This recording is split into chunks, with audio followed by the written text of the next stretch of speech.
Assalamualaikum warahmatullahi wabarakatuh. Selamat pagi, salam sejahtera bagi kita semua. Om Swastiastu Namo Buddhaya. Salam kebajikan.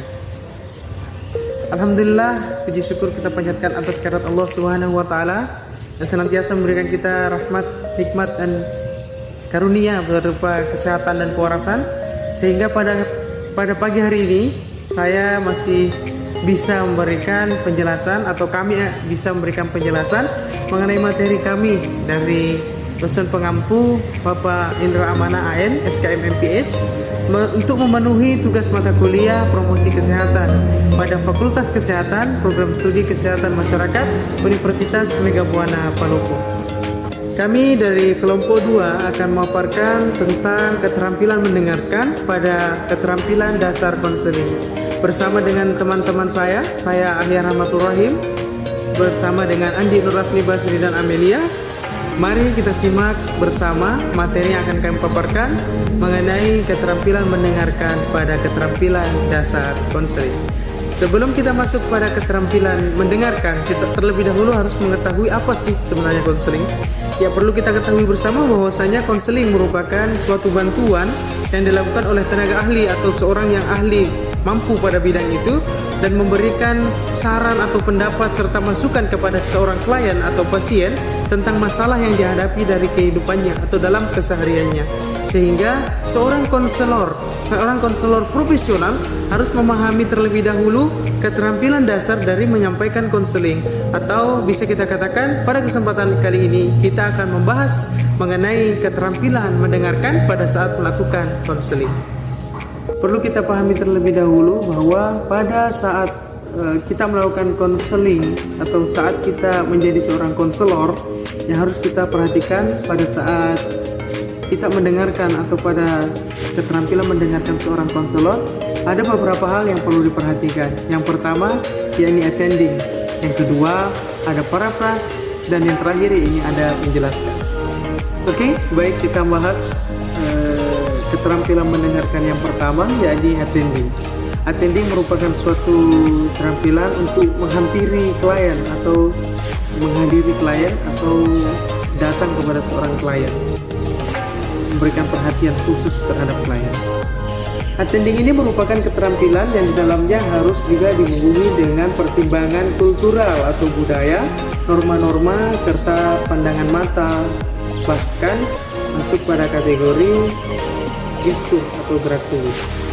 Ada beberapa hal yang perlu diperhatikan pada proses attending. Yang pertama adalah tatapan mata. Tatapan mata seorang konselor kepada klien menandakan bahwa konselor tersebut mampu dan mau menjadi seseorang yang mau mendengarkan atau bisa mendengarkan curhatan dari seorang klien, sehingga klien lebih merasa percaya diri dengan tatapan mata seorang konselor, sehingga klien merasa bahwa dirinya nyaman dan aman bercerita tentang keluh kesah yang dialaminya selama ini kepada seorang konselor.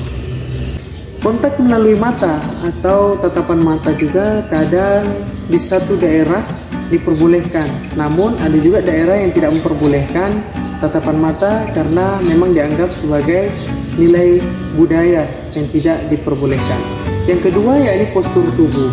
Seorang konselor harus betul-betul mampu dan bisa mengatur gestur atau gerakan tubuh yang dapat menjadikan klien itu lebih masuk pada apa yang dia ceritakan, lebih nyaman dan aman pada saat ia bercerita kepada seorang konselor.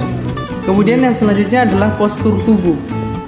Gerakan condong ke depan kepada seorang klien menandakan bahwa seorang konselor itu mau dan betul-betul bisa mendengarkan apa yang diceritakan oleh seorang klien, sehingga klien merasa bahwa dirinya diterima dengan baik, hadirnya itu diterima dengan baik oleh seorang konselor tersebut, dan klien yakin bahwa konselor tersebut mampu menyelesaikan apa yang menjadi permasalahannya pada saat ia pergi dan meninggalkan lokasi tersebut. Yang terakhir adalah tingkah laku verbal. Sebagai seorang konselor, lebih baik kita tidak mengulang pertanyaan atau bahkan mengulang apa yang disampaikan oleh seorang klien, sehingga apa yang menjadi ucapan atau apa yang keluar dari mulut kita adalah suatu hal yang baru, dan itu merupakan jawaban dari semua pertanyaan-pertanyaan yang diajukan oleh seorang klien, sehingga klien merasakan bahwa pertanyaannya itu sampai kepada seorang konselor, dan konselor itu mungkin bisa jadi mampu untuk menyelesaikan apa yang menjadi permasalahannya. Pada saat itulah seorang klien akan merasa bahwa dirinya betul-betul diterima dengan baik dengan adanya tingkah laku verbal dari seorang konselor tersebut. Perilaku attending merupakan suatu perilaku yang dilakukan pada saat proses wawancara atau pada saat proses konseling, sehingga apa yang dibicarakan itu menjadi sebuah tindakan atau mengetahui apa yang akan menjadi tujuan dari seorang klien yang hadir pada seorang konselor tersebut, dan menjadi salah satu seorang konselor lebih baik kita tidak mengulang pertanyaan atau bahkan mengulang apa yang disampaikan oleh seorang klien, sehingga apa yang menjadi ucapan atau apa yang keluar dari mulut kita adalah suatu hal yang baru, dan itu merupakan jawaban dari semua pertanyaan-pertanyaan yang diajukan oleh seorang klien, sehingga klien merasakan bahwa pertanyaannya itu sampai kepada seorang konselor, dan konselor itu mungkin bisa jadi mampu untuk menyelesaikan apa yang menjadi permasalahannya. Pada saat itulah seorang klien akan merasa bahwa dirinya betul-betul diterima dengan baik dengan adanya tingkah laku verbal dari seorang konselor tersebut. Perilaku attending merupakan suatu perilaku yang dilakukan pada saat proses wawancara atau pada saat proses konseling, sehingga apa yang dibicarakan itu menjadi sebuah tindakan atau mengetahui apa yang akan menjadi tujuan dari seorang klien yang hadir pada seorang konselor tersebut, dan menjadi salah satu upaya penjajakan dari konselor oleh klien tersebut. Baik, itulah tadi penjelasan saya mengenai attending. Mohon maaf apabila ada kekurangan. Mungkin materi selanjutnya akan dibawakan oleh teman saya atas nama Andi Nur Rahmi Basri, dan kemudian akan dilanjutkan oleh saudari Amelia. Demikian tadi materi yang kami bawakan dari kelompok 2 mengenai keterampilan mendengarkan dalam keterampilan dasar konseling. Mudah-mudahan bisa menjadi sebuah pembelajaran atau ilmu baru bagi teman-teman sekalian yang telah melihat dan menyaksikan video kami pada kali ini. Mungkin itu saja yang bisa kami sampaikan mengenai keterampilan dasar pada konseling dan keterampilan dasar mendengarkan pada seorang konselor. Yang bisa saya sampaikan, yakni ada 3. Yang pertama adalah attending, kemudian ada paraphrase, kemudian yang terakhir ada menjelaskan. Mungkin cukup sekian apa yang bisa kami sampaikan dari kelompok kami. Kurang dan lebihnya mohon dimaafkan. Tunggu video kami selanjutnya, dan terima kasih. Assalamualaikum warahmatullahi wabarakatuh. Selamat pagi, Om Swastiastu, Namo Buddhaya, salam kebajikan. Baik, setelah apa yang dijelaskan sebelumnya mengenai attending, yang kedua yaitu parafrase. Parafrase merupakan suatu metode untuk menyatakan kembali pesan klien dengan kata-kata yang lebih pendek dan benar. Parafrase mempunyai tujuan untuk menguji pengertian konselor tentang apa yang dikatakan klien, dan juga untuk menyatakan pada klien bahwa konselor mencoba mengerti pesan klien. Jika berhasil, berarti konselor mengikuti apa yang disampaikan oleh klien. Dengan pengertian lain, parafrase merupakan suatu bentuk atau perwujudan dari sikap pengertian seorang konselor. Konselor menerjemahkan apa yang disampaikan oleh klien dalam bentuk kata-kata yang lebih tepat dan menambahkan hal-hal baru, pesan-pesan yang lebih penting atau paling penting dari pikiran dan perasaan klien yang tersampaikan oleh konselor.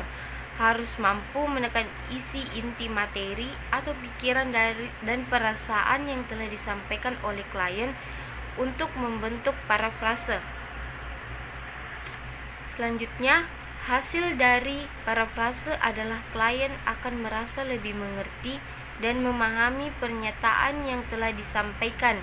Adapun pengaruh akhir dari parafrase ialah klien merasa terdorong untuk meneruskan ceritanya. Hal-hal yang dapat dilakukan agar parafrase berlangsung efektif yaitu dengarkan pesan pokok klien, menyatakan kembali kepada klien suatu ringkasan sederhana tentang pesan pokok yang sudah disampaikan. dan perhatikan suatu petunjuk atau minta respon dari klien yang menunjukkan bahwa parafrase Anda tepat. Selanjutnya yang ketiga atau yang terakhir, sikap menjelaskan mempunyai tujuan untuk mempertajam pertanyaan-pertanyaan yang masih kurang jelas atau semu. Dengan bersikap menjelaskan, konselor telah membuat suatu terkaan tentang pesan pokok yang disampaikan klien konselor. Juga boleh meminta penjelasan kepada klien apabila belum bisa menangkap pesan yang disampaikan. Selanjutnya, kesulitan dalam menangkap pesan bisa terjadi karena banyak faktor seperti pesan yang disampaikan klien. Mungkin saja kurang jelas, banyak kata-kata yang membingungkan, alasan yang diutarakan berbelit-belit, atau gaya bahasa yang dipakai cukup kompleks. Dengan demikian, seorang konselor perlu melakukan parafrase jika menemukan kesulitan seperti yang telah disebutkan. Sebagai contoh, konselor mengatakan, "Saya kurang jelas bagaimana perasaanmu tentang pekerjaanmu di ruang perawatan. Dapatkah kamu mengulang secara singkat dan memberikan sebuah gambaran? Atau saya belum mengerti. Bagaimana kalau saudara bercerita lebih banyak lagi?"